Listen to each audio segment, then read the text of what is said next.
carte. C'est fait ce jour. Et on dessine ou pas? On dessine déjà ou pas? Moi j'ai un truc très compliqué. Défilé du 14 juillet. Oh non, j'ai mis le mai. Ah oui.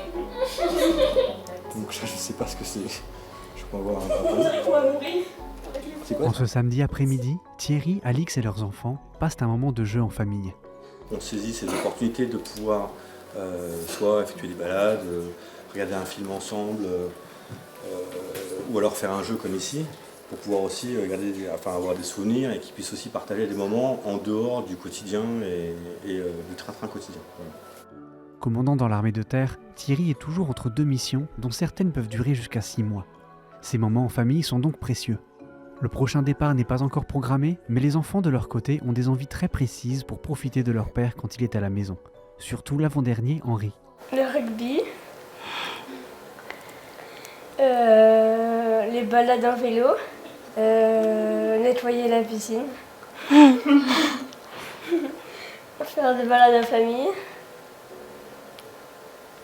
tendre la pelouse. Le métier de militaire peut comporter des risques. Thierry a fait le choix de préserver ses enfants et ne s'étend pas trop sur le potentiel danger de ses missions avant ses départs. J'évite d'aborder le sujet parce que déjà c'est mon tempérament qui est comme ça, je parle pas facilement de mon travail. Maintenant effectivement si les enfants posent des questions, on se fait une joie de leur répondre. Maintenant pour moi ça ne doit pas devenir un objet d'anxiété pour les enfants. On va l'apprécier en fonction de chaque enfant. Un enfant qui va être très sensible, hypersensible, très anxieux de nature, on va vraiment faire attention à ce qu'on dit.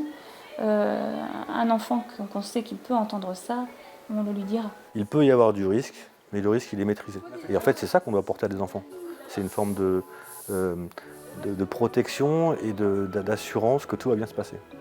De son côté, les derniers jours, Alix a surtout besoin de pouvoir compter sur son mari, même s'il a déjà la tête à la mission. Plus on arrive à l'échéance du départ, finalement, plus la pression peut monter aussi, parce que l'appréhension monte avec elle. Thierry a déjà un pied, il est déjà parti mentalement. Il est déjà parti, mais pour autant, moi j'ai besoin de lui encore là, en tant que mari bien sûr, et surtout en tant que père. Et du coup, ça peut amener effectivement quelques frictions. Faut les avoir réglées avant de partir. C'est en s'adaptant aux sensibilités et aux besoins de chacun, tout en prenant le temps de vivre des moments simples en famille, que Thierry s'assure de partir en mission sereinement. Mon premier conseil, ça serait vraiment de bien préparer une mission, de vraiment prendre le temps de se poser soi-même la question, qu'est-ce que ça me fait, comment je le vis, de prendre le temps d'en parler avec son mari ou sa femme et puis d'en parler avec ses enfants, avec vraiment comme ligne de conduite se dire finalement qu'est-ce que je vis, qu'est-ce que je ressens par rapport à cette mission, prendre le temps d'écouter aussi l'autre et puis aussi de se poser vraiment la question de quoi je vais avoir besoin pour bien vivre cette mission. Et là, il faut y aller vraiment dans du pratico-pratique. Je vais avoir besoin, je sais pas, je pense à la femme, peut-être d'une aide pour les devoirs. L'enfant va dire, moi, je vais avoir besoin de plus de temps avec les copains. Enfin voilà, que chacun puisse identifier ce dont il va avoir besoin pour vivre au mieux cette mission. Et puis, l'autre conseil, ça serait de faire vraiment le plein de bons souvenirs. Moi, je disais souvent à mes patients de remplir leur malle à trésor de souvenirs, de moments où on prend de la force. Alors évidemment, on va adapter notre discours en fonction de l'âge de l'enfant, mais la règle clé, c'est qu'on parle toujours à l'enfant, quel que soit son âge. Même in utero, l'enfant, même s'il ne comprend pas en fait ce qu'on va lui dire, il a besoin d'entendre un discours des parents, un discours rassurant.